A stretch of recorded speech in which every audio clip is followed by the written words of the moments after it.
Hello everyone, welcome to the first ever episode of Hardcore Computer Science. Today we are going to do the LeetCode Biweekly Contest 94. Without further ado, let's get started. So this is the first easy question. So basically what we need to do is to capture the maximum difference between a 1 and minus 1.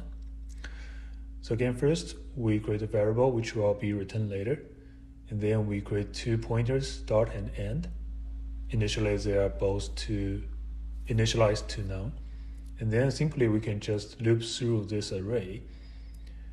And whenever we see a 1, which is force I equals to 1, now we need to check if we have seen a minus 1 before.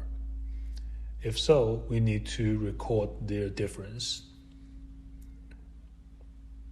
And here should be I minus n minus 1. Good. And another thing we need to take care of is we need to clear this n pointer. N should be equal to none.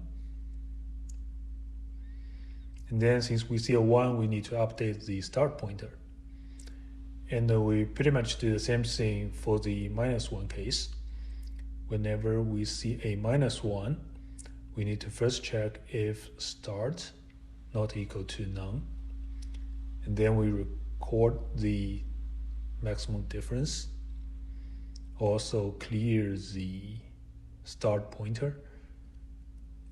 And then update the end pointer. So after looping through this whole array, we can just simply return res. Let's see. Cool.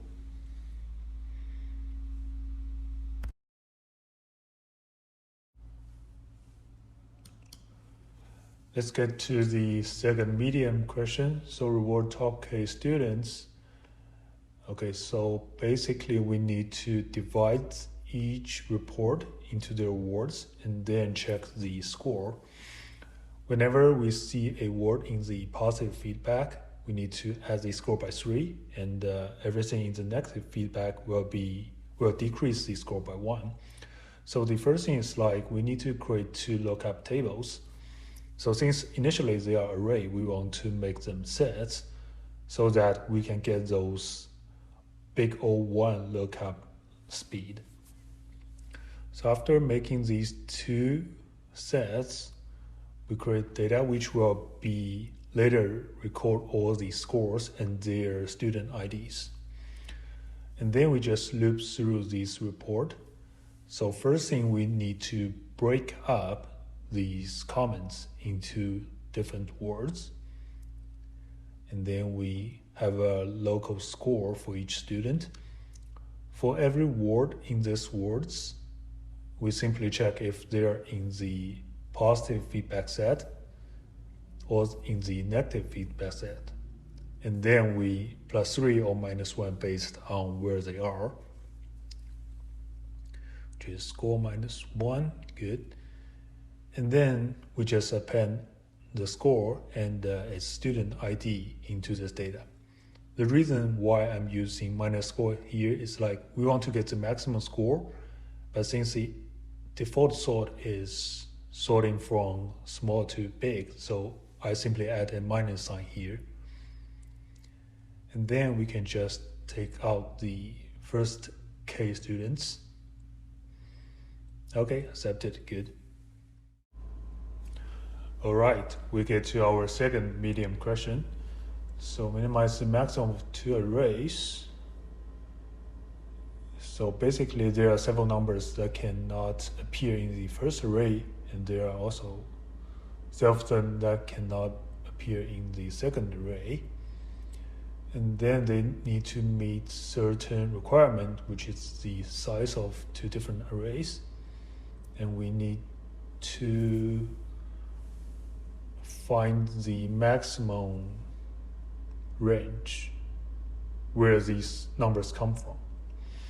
All right, so because we see the limit is 10 to the power 5, so it must be a linear runtime or n log n.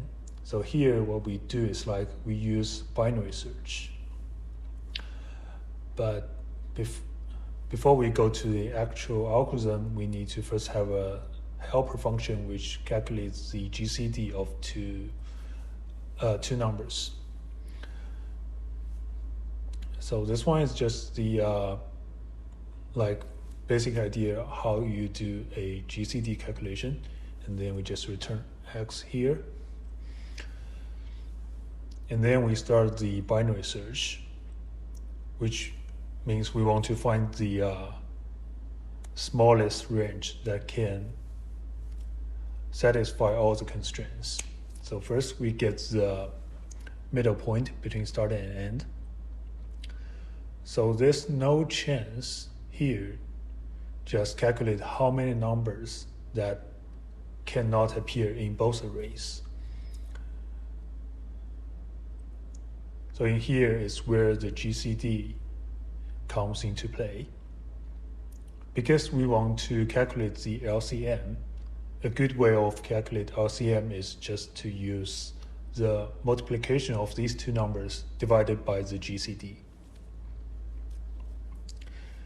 And then we can see like how many remaining numbers are there for the first array and how many remaining values are there for the second array. Just divisor 2, cool. And then this if statement just check if we can meet all the constraints or not. There should be two things, which is combined by end. And the first constraint is like the remaining one need to be bigger or equal to the unique count 1. And also the whole range minus all the numbers that has no chance in either arrays, and also minus the values that will go into the first array will be bigger than the size of the desired second array. And pretty much do a mirror thing for the second case. Just change some index, change some numbers here. So if this constraint is satisfied, we can move n to this middle value. Otherwise, it's not a possible value, so the start need to be middle plus 1. And then we simply return start. So let's first see this. So we get 4, and the output is 4. That's good. And then we can submit. Good. This is passed. Okay, here comes the final question of this contest. It's pretty much just counting all the permutations. So we first start with a return variable, and then we need to divide the string into different words. For each word here, we need to calculate how many distinct characters are there and also their countings. So because there are 16 characters, and then for each one of them, we need to count them into their distinct index. So 97 here is just like ORD small a to put them into the right index. We need to start with master factorial the length of the word. But here we also overcount a lot of things because several characters can appear multiple times, and the permutation between them should be just identical. So we need to correct this overcounting, which is like we need to divide it by master factorial the number of its count. And then just to meet the requirement of the grading system, we need to mod this 10 to the power of 9 plus 7, and then multiply this back to the res variable. At the end, we can simply just return res modular this 10 to the power of 9 plus 7. Then first we can run a test case.